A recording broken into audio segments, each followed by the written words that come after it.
Hero Alam রাজনীতির মাঠে কথা বলতে পারে, শত্রু পথে জয় করতে পারে, মানুষের পাশে দ্বারা সুখে দুঃখে 4বার জাতীয় সংসদ নির্বাচন করেছেন। আমি ইচ্ছে করলে অনেক কিছুর বিষয়ে হিসেব করলে মানুষ এই দিকে আপনারা যোগ দিয়ে হিসাব করলে হিরো আলম পায়।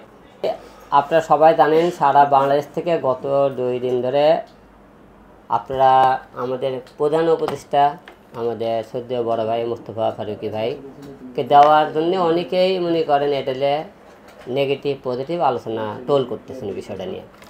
এবং আমি আপনাদেরকে একটা কথা বলতে চাই, আমি রাজনীতি থেকে কিন্তু ইস্তফা, রাজনীতিতে আমি আর ঢুকতে চাই না, কামব্যাক হতে চাই না। অনেকেই আমাকে বিভিন্ন জায়গাতে ফোন করতেছেন, আমাকে নিয়ে পোস্ট করতেছেন, তারপরে ব্লগ ভিডিও বানাইতেছেন, নিউজ করতেছেন যে ফারুকী ভাইয়ের থেকে হিরো আলমকে দেওয়া ভালো ছিল, আমরা হিরো আলমকে দেখতে চাই।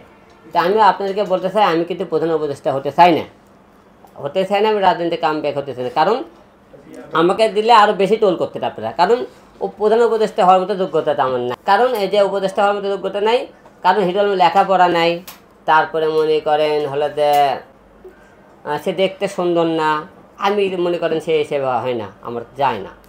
হিরো আলম রাজনীতির মাঠে কথা বলতে পারে, শত্রু পথে জয় করতে পারে, মানুষের পাশে দ্বারা সুখে দুঃখে 4বার জাতীয় সংসদ নির্বাচন করেছেন।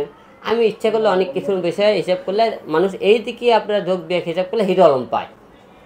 আপনার উপদেশটা আমরা এমন একটা লোক দেন, যেমন ধরেন ফিপিনুর ভাই আছে, আন্দোলন রহমান পাত্র ভাই আছে, মির্জা ফখরুল স্যার, রেজবি স্যার, এরকম আরও যে সমস্ত আমাকে ছাত্ররা আন্দোলনে শহীদ হয়েছেন এবং যাদেরকে নিয়ে মনে করেন হলে যে পরিবার থেকে আপনি কাউকে দেন, কোনো একটা শিক্ষক মনে বলেন, তারপরে ভালো কোনো মনে করেন লেখক বলেন, এরকম একটা কাউকে দেন যাতে এবং যাকে জনগণ অ্যাকসেপ্ট করবে। এখন আমাদের প্রধান মনে করেন আমাকে ডক্টর ইউনূস স্যার এখন যাকে সাথে চাইলে কিন্তু মনে করেন এখন দিতে পারেন না, কারণ আপনি কাউকে দিতে চাইলে যে করে রাজনৈতিক দল আছে সমস্ত লোককে নিয়ে আপনারা দিতে পারেন। কিন্তু ফারুকী ভাইকে আমরা কোনো রাজনীতির মাত্র কোনো ভূমিকা দেখিনি, দেশের জনগণের জন্য কোনো কাজ করা দেখিনি যে তাকে উপদেষ্টা বানানো হবে। কারণ সে জনগণের জন্য এই যে ছাত্র আন্দোলনের 2-4টা স্ট্যাটাস দিয়েছে, লিখছেন, স্ট্যাটাস দিয়ে কারো মায়ের বুক কিন্তু বন্ধ করতে পারেনি, মৃত্যু বন্ধ করতে পারেনি। কারো মায়ের আপনি যে সে সত্যি কাজ করতে চাইতো, সে বুক পেটে দিত যে আমার বা কোনো সন্তানের বুক খালি করার আগে আমার বুকে গুলি করা হোক, এই ধরনের আমরা তাকে দেখিনি। এবং বাংলাদেশে যেখানে অন্যায় অত্যাচার ফারুকী ভাই আমরা দেখিনি কথা বলছে। 2টা রাজনীতি দল কোনো দলের সাথে যুক্ত ছিল না, আমরা দেশের জনগণের জন্য তেমন কোনো কাজ করা দেখিনি। আবার দেখেন এখানে আমাদের আরফিন ভাই, শুভ ভাই, এরকম আরও যারা আমাদের লোকজন ছিল, যারা আমাদেরকে বঙ্গবন্ধু পরিবারের সাথে সংযুক্ত ছিল, কাজ করছে, তাদেরকে এখানে মনে করেন তাদের বাড়ি গাড়ি কেড়ে নেওয়া হয়েছে, তাদেরকে সম্মান কেড়ে নেওয়া হয়েছে, তাদেরকে হেনস্থ করা হইতেছে।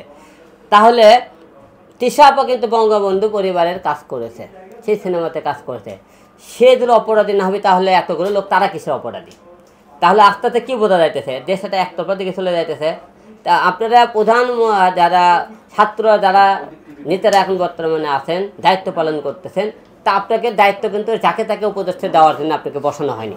উপদেষ্টা কাউকে বানাতে গেলে সবকটা দলকে আপনার ডেকে, আপনার রাজনৈতিক দল মানে বিভিন্ন সংগঠনকে ডেকে আপনার কাউকে দিতে পারেন, চাইলে আপনার যে কোনো লোক আপনার দিতে পারেন না। তাহলে তৃষা দল সেই পরিবার থেকে মনে করেন অপরাধ করে থাকে, তার জামাই কী হিসেবে আপনি সেই পরিবার মনে যাকে উপদেষ্টা হয়, সেও তাহলে আওয়ামী লীগ পরিবারের তো মনে করেন আওয়ামী লীগ সরকার থাকে গেলে সে আওয়ামী লীগের নামে বিভিন্ন আপনি পড়তেছে।